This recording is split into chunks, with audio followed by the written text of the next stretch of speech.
श्री शिवाय नमस्तु भयम। दोस्तों, जैसा कि आप सभी लोग जानते हैं कि 4 जून 2026 यानी गुरुवार को पड़ रही है पुरुषोत्तम मास, अधिक मास की ज्येष्ठ कृष्ण पक्ष चतुर्थी तिथि। और दोस्तों, यह वह तिथि है जो पुरुषोत्तम मास में पड़ने वाली सबसे बड़ी तिथि है, क्योंकि यह गुरुवार के दिन पड़ रही है और इसका बहुत ही बड़ा और विशेष महत्व होता है।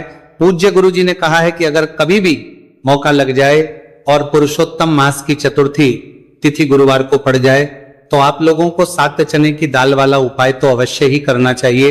इन दोनों का संयोग बहुत कम आता है। और इसी के साथ में गुरुजी ने अपनी शिव पुराण कथा में बताया है कि इस दिन आपको 7 चने की दाल वाला उपाय तो आपको अवश्य ही करना चाहिए, क्योंकि ऐसा दिन पूरे साल में सिर्फ एक ही बार आता है। और दोस्तों, आप सभी लोग जानते हो कि गुरुवार चतुर्थी तिथि का अगर सबसे बड़ा कोई उपाय है तो 7 चने की दाल वाला उपाय। तो दोस्तों, इस गुरुवार चतुर्थी तिथि के दिन आप लोगों को इस 7 चने की दाल वाला उपाय को जरूर करना है। बहुत सारे लोग होंगे जिन लोगों ने इस उपाय को ना किया हो, मतलब पूरा साल निकल गया, उन्होंने किसी भी दिन इस 7 चने की दाल वाला उपाय को ना किया हो। पर दोस्तों, आपके पास एक आखिरी मौका बचा हुआ है, जो कि 4 जून गुरुवार चतुर्थी तिथि के दिन है। तो इस दिन आप लोगों को इस वाले उपाय को जरूर कर लेना है। भले ही आपने मास भर इस उपाय को ना किया हो, पर अगर आपने इस पुरुषोत्तम मास के गुरुवार चतुर्थी तिथि के दिन अगर इस वाले उपाय को कर लिया तो आपको इस उपाय को करने का वह फल मिलेगा जिसकी आपने कभी कल्पना भी नहीं करी होगी। इसीलिए आप लोग इस वाले उपाय को एक बार जरूर कर लेना है, ताकि आप लोगों के हाथ से यह मौका ना जा सके और आपको इस उपाय को करने का फल मिलेगा। सगे दोस्तों, यह उपाय पंडित जी ने अपनी अभी की ही श्री शिव पुराण की कथा में बताया है, जिस उपाय को आज हम आपको बहुत अच्छे से समझाने वाले हैं। इस वीडियो को देखने के बाद इस उपाय को समझने के लिए आपको कोई और वीडियो को देखने की जरूरत नहीं पड़ेगी। तो चलिए दोस्तों, उपाय को शुरू करते हैं।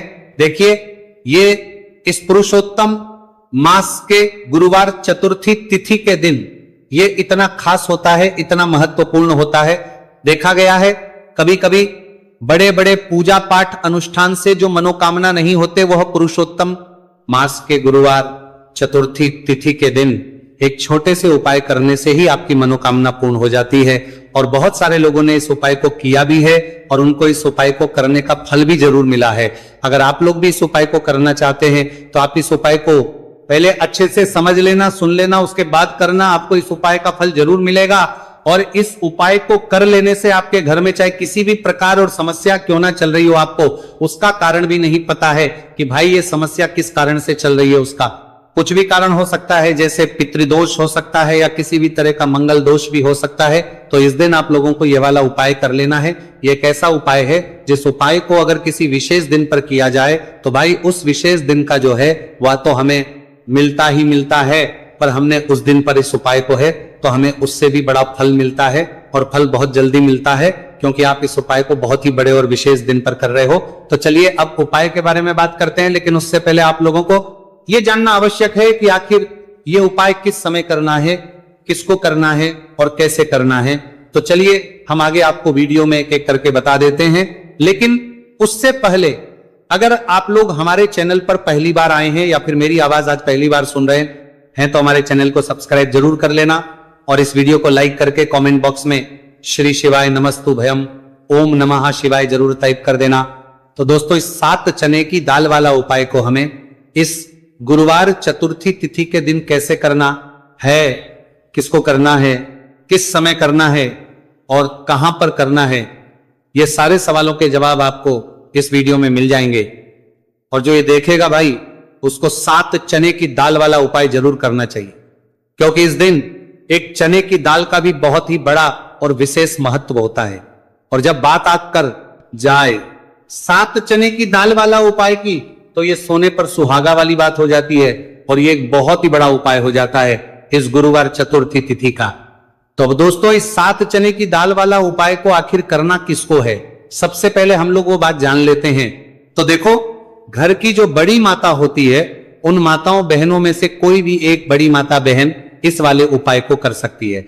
और दोस्तों, अगर आप चाहे तो अपने घर में से सभी सदस्यों को भी इस उपाय को करवा सकते हैं। अगर किसी व्यक्ति की खुद की कोई मनोकामना है, खुद की कोई दुख और परेशानी है, जो कि वो अपने लिए ही करना चाहता है इस वाले उपाय को, तो वो खुद अपने लिए भी कर सकता है।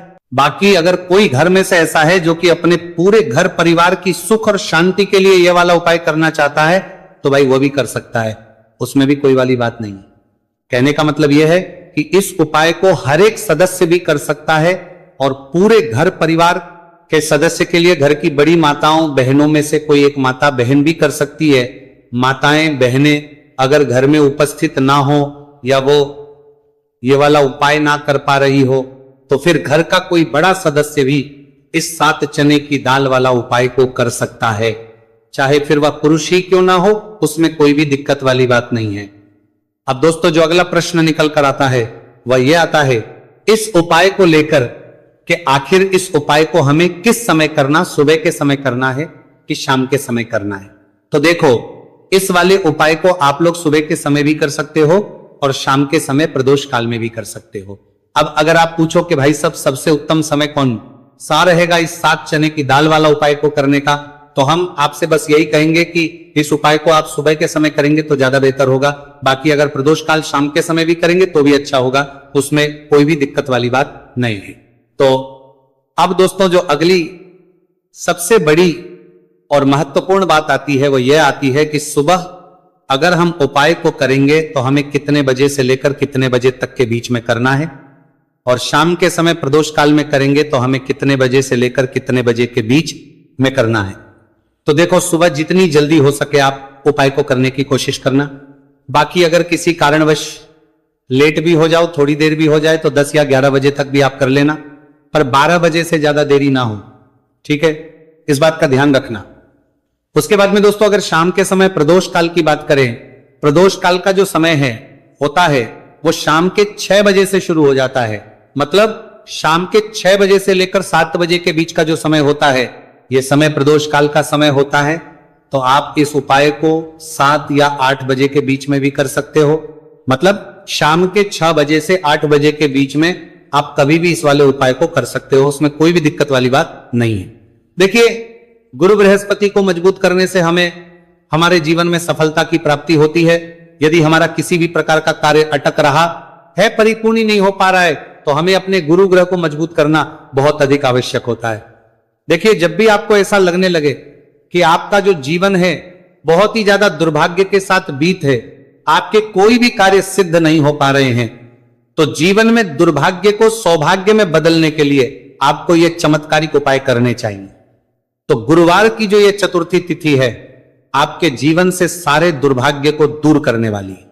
देखिए, यदि आपका गुरु ग्रह मजबूत नहीं है, गुरु ग्रह से जुड़ी किसी भी प्रकार की समस्या है, तब भी आपको ये उपाय करना चाहिए। आपके विवाह से जुड़ी किसी भी प्रकार की परेशानी है, बुद्धि ज्ञान और विवेक से जुड़ी किसी भी प्रकार की समस्या है, साथ ही साथ जीवन में सौभाग्य की प्राप्ति करना हो, जीवन से दुर्भाग्य को दूर करना हो और जीवन में यदि सफलता की प्राप्ति करना हो, तो आपको यह चमत्कारिक उपाय जरूर करने हैं।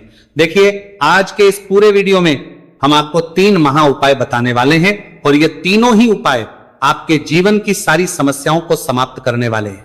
तो चलिए दोस्तों, जान लेते हैं विशेष उपाय के बारे में। देखिए, इस उपाय को करने के लिए आपको मात्र 7 चने की दाल लेनी होगी, यानी कि आपको 7 चने की दाल लेनी होगी। देखिए, चने की दाल जब भी आप लेंगे तो ये कहीं से भी टूटी हुई भी खंडित नहीं होनी चाहिए, इस बात का आपको विशेषकर ध्यान रखना है। इसी के साथ में आपको एक तांबे के पात्र के अंदर शुद्ध जल लेना होगा और इसी के साथ में आपको एक स्टील की कटोरी लेनी होगी जिसमें आपको शुद्ध जल लेना है।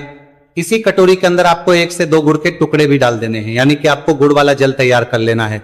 अब इन तीनों ही सामग्रियों को लेकर के आपको पहुंचना है भगवान शिव के मंदिर में।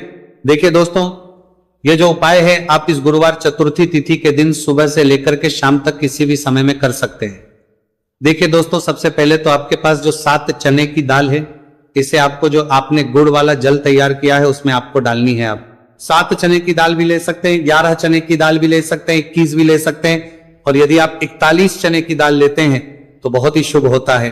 तो आपके पास जितनी भी चने की दाल है, सबसे पहले तो आपको उसे गुड़ वाले जल के अंदर डाल देनी है। अब देखिए दोस्तों, आपके पास जो एक लोटा शुद्ध जल है, इसमें से थोड़ा सा जल सबसे पहले आपको भगवान शिव की शिवलिंग के सीधे तरफ जहां गणेश जी का स्थान होता है वहां पर आपको अर्पित करना है। फिर थोड़ा सा जल श्री कार्तिकेय जी वाले स्थान पर अर्पित करना है। फिर आपको थोड़ा सा जल माता अशोक सुंदरी वाले सन पर अर्पित करना है। फिर आपको थोड़ा सा जल माता पार्वती के हस्तकमल यानी कि कटी वाले भाग पर अर्पित करना है, और अंत में आपको थोड़ा सा जल भगवान शिव के शिवलिंग पर भी अर्पित कर देना है। और उस पात्र के अंदर आपको थोड़ा सा जल और शेष बचा लेना है, यानी कि पांचों ही स्थान पर थोड़ा थोड़ा जल अर्पित करने के बाद अंत में शेष जल और उस पात्र के अंदर आपको बचा लेना है।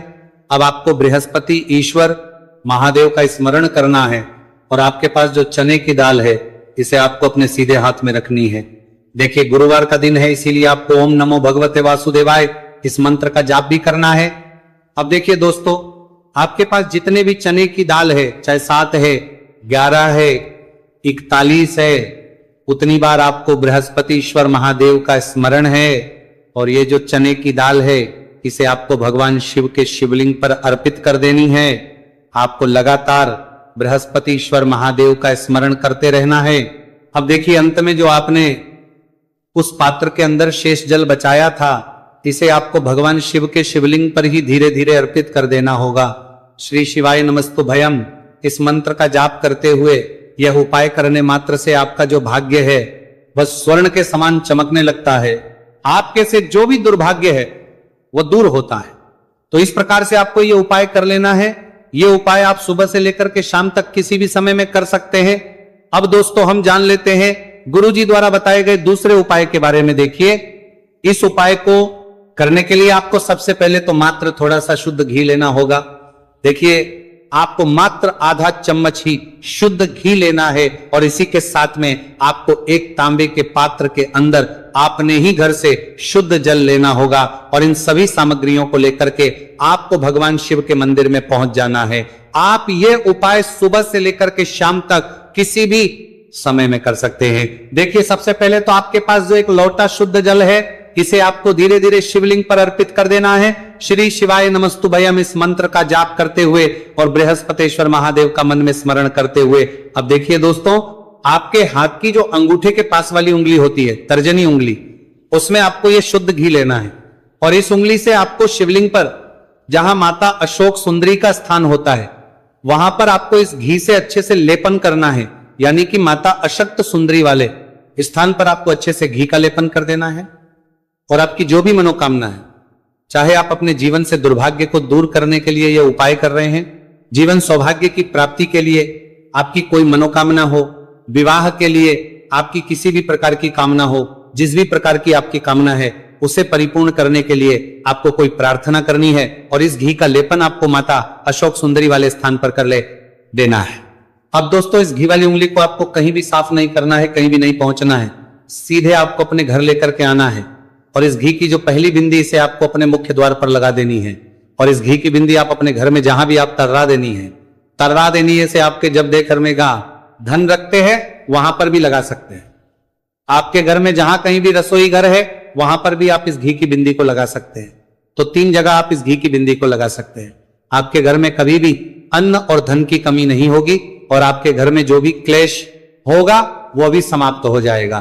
तो इस प्रकार से आपको दुर्भाग्य को दूर के लिए दूसरा उपाय करना है। तो चलिए दोस्तों अब हम जान लेते हैं तीसरे विशेष और अंतिम उपाय के बारे में। देखिए यह उपाय भी बहुत ही खास है, विशेषकर आपके भाग्य को उदय करने के लिए यह उपाय भी बृहस्पति ईश्वर महादेव का ही होने वाला है। और विशेषकर आपको यह उपाय भी गुरुवार चतुर्थी तिथि के दिन ही करना है।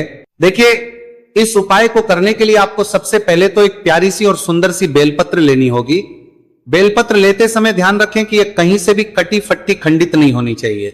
यदि आपको बेलपत्र नहीं मिल पाती है तो आप शिवलिंग पर चढ़ी हुई बेलपत्र को पुनः शुद्ध जल से धोकर के उसका उपयोग कर सकते हैं। इसी के साथ में आपको एक तांबे के पात्र के अंदर शुद्ध जल लेना होगा, और इसी के साथ में आपको आधा चम्मच या फिर उससे भी कम शहद लेना होगा। अब दोस्तों मात्र ये तीनों ही सामग्रियां लेकर के आपको पहुंचना है भगवान शिव के मंदिर में। मंदिर पहुंच पाने के बाद आप सभी को पता है कि बेलपत्र में 3 पत्तियां होती हैं, और बेलपत्र की जो ये तीनों पत्तियां जिस डंडी से जुड़ी हुई होती है उस डंडी पर आपको अपने सीधे हाथ की चींटी उंगली के जो पास वाली उंगली होती है, नामिका उंगली, उससे एक बिंदी लगानी है। यानी कि तीनों पत्तियों को जोड़ने वाली जो डंडी है केवल उसी पर आपको शहद लगानी है। इसके बाद आपको ये जो बेलपत्र है इससे महादेव शिवलिंग पर अर्पित कर देनी है। श्री शिवाय नमस्तुभयम इस मंत्र का जाप करते हुए देखिए बेलपत्र की जो चिकनी साइड है वह शिवलिंग से स्पर्श होगी और इसकी जो डंडी है वह जलाधारी की ओर रहेगी। इस प्रकार से आपको यह बेलपत्री शिवलिंग पर अर्पित करनी है। अब दोस्तों अंत में जो आपके पास एक लोटा शुद्ध जल है, इसे आपको धीरे धीरे शिवलिंग पर अर्पित करना है।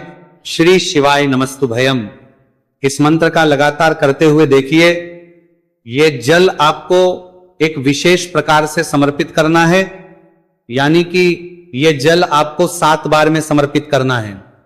यानी कि थोड़ा सा जल आपको समर्पित करना है, फिर आपको थोड़ी देर रुकना है, फिर आपको थोड़ा सा जल समर्पित करना है, फिर आपको थोड़ा रुकना है। इस प्रकार से आपको थोड़ा थोड़ा जल 7 बार में शिवलिंग पर और करना है। इस प्रकार से आपको 1 लोटे जल से ही यह जल समर्पित करना है, लेकिन को थोड़ा थोड़ा जल करके 7 बार में शिवलिंग पर यह जल अर्पित करना है।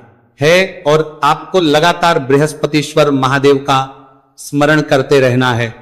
देखिए, जैसे ही यह जल शिवलिंग से होकर के जलाधारी की ओर बह करके आएगा, तो इस जल को आपको अपने सीधे हाथ में लेना है और इस जल का छिड़काव आपको अपने पूरे शरीर पर कर लेना है। बृहस्पति शवरा महादेव का मन में स्मरण करते हुए ये जो उपाय है आपके भाग्य का उदय करता और आपके जीवन से दुर्भाग्य को दूर करता है। तो बहुत ही आसान सा उपाय है। इस उपाय को भी आप इस गुरुवार की चतुर्थी तिथि पर करके जरूर देखना, आपको निश्चित ही लाभ होगा। तो दोस्तों